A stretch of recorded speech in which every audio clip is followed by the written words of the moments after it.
साधु बनने के बाद साधकों की इच्छा यही रहती है कि कब ठाकुर जी श्री जी के साक्षात दर्शन हों। मगर जब साक्षात दर्शन होते हैं रास बिहारी में, तो रास बिहारी के प्रति हर किसी का वही प्रेम क्यों नहीं रहता जैसे हमारे बाबा का था। क्योंकि रास बिहारी ठाकुर जी कोई बालक नहीं है, वह साक्षात में ठाकुर जी श्री जी ही हैं।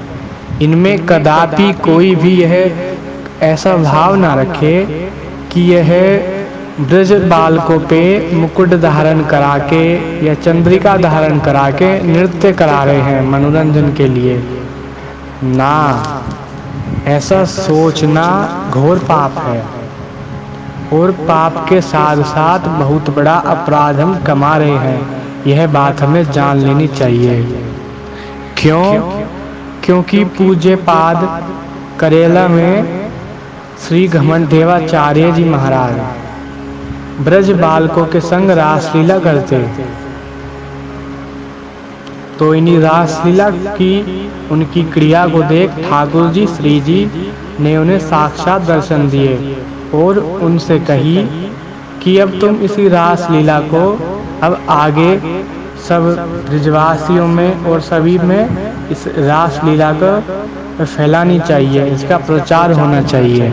क्योंकि रासलीला लुप्त हो चुकी है और रासलीला प्रकाश में आनी चाहिए। तो ठाकुर जी ने अपना मुकुट और श्रृंगार उतार के दिया और श्री जी ने अपने चंद्रिका उतार के दी और दो ब्रजवासी गोप बालकों में धारण कराए। जो ब्रजवासी बालक ठाकुर जी बना उसका नाम कमलनयन और जो श्री जी बना उनका नाम तुलसी। और ज्यों ही ठाकुर जी श्री जी ने उनके मुकुट और चंद्रिका धारण कराई और घमंडेवाचार्य जी महाराज ये सब दृश्य देख रहे हैं कि ठाकुर जी और श्री जी ने उनको क्या आज्ञा करी रासलीला का प्रचार करने के लिए। तो ज्यों ही उनको धारण कराई वे संशय में पड़ गए कि अब ये रासलीला कैसे कर पाएंगे। इनको मुकुट और चंद्रिका तो धारण हो गई, इनको कुछ याद भी नहीं है, सिखाना पड़ेगा। तो महिमा से वंचित रह गए श्री मुकुट जी और चंद्रिका जी की महिमा से। तो ठाकुर जी श्री जी तो अंतर्यामी है, उनको अंदर ही ये बात भाप ली गई ठाकुर जी ने।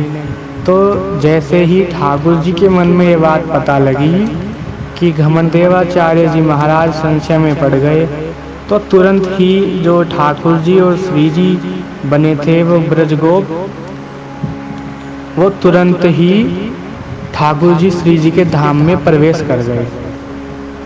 अब घमंडेवाचार्य जी महाराज और संशय में पड़ गए कि दो ब्रजवासी बालक मैं मांग के लाया, अब वे ब्रजवासी को मैं क्या जवाब दूंगा। वे बालक कहाँ चले गए, मैं कहाँ से लाऊं उन्हें ढूंढ के। ये प्रिया प्रियतम की क्या लीला भई। तो ठाकुर जी की लीला अपने भक्तों के संग में होती है, उनका संशय दूर करने के लिए किसी भी प्रकार का। जो ठाकुर जी श्री जी के अनन्य प्रेमी है और ठाकुर जी श्री जी भी उनसे लीला करते हैं और उनका नाम घमंडेवाचार्य इसलिए पड़ा क्योंकि उनको सिर्फ एक घमंड था ठाकुर जी और श्री जी का, और किसी का बल उन्होंने कभी प्रयोग में लिया ही नहीं। जैसे हम ले लेते हैं कि वहाँ से थोड़ी सी मदद ले ले, ये काम नहीं बन पा रहा थोड़ी सी वहाँ से मदद ले ले, मगर नहीं, घमंडेवाचार्य जी को सिर्फ ठाकुर जी श्री जी का ही घमंड था, इसलिए सब उन्हें घमंडी घमंडी कहते थे और उनका नाम घमंडेवाचार्य महाराज पड़ गया। और घमंडेवाचार्य जी महाराज अब संशय में पड़ गए कि अब मैं क्या करूं, माथे पे हाथ रख के बैठ गए, अब क्या होएगा। बालक चले गए धाम में। तो ठाकुर जी ने कही, घमंडेवाचार्य जी महाराज आपने कहूँ चिंता मत करो, आपके मन का संशय दूर करने के लिए हमने उन ब्रजवासी बालकों को हमारे धाम में भेज दिया, क्योंकि जब भी जिस किसी ब्रजवासी ब्राह्मण बालक के सिर पे मुकुट और चंद्रिका धारण हो जाएगी तो उनमें हमारा ही स्वरूप माना जाएगा। उनमें कदापि यह भाव न रखें कि यह कोई ब्रजवासी बालक मनोरंजन के लिए नृत्य कर रहे हैं। यह घोर अपराध है। ठाकुर जी श्री जी की इन आज्ञा को सुनकर घमंड देवाचार्य जी महाराज ने कही कि महाराज अब वे बालक तो चले गए, अब वे बालक कैसे आएंगे? तो ठाकुर जी श्री जी ने कही, तुमने को चिंता मत करो, वे कहीं नहीं गए, वे हमारे धाम को ही गए हैं।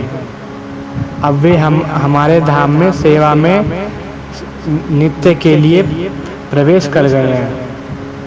तब घमंड देवाचार्य जी महाराज को तसल्ली हुई कि वह कहीं और नहीं गए, ठाकुर जी श्री जी के धाम में ही नित्य सेवा के लिए प्रवेश कर गए हैं। और तब घमंड देवाचार्य जी महाराज को मुकुट और चंद्रिका की महिमा का ज्ञात हुआ कि मुकुट और चंद्रिका जिन किसी भी ब्राह्मण ब्रजवासी बालक पर धारण कराई जाएगी तो धारण कराने के बाद से ही वह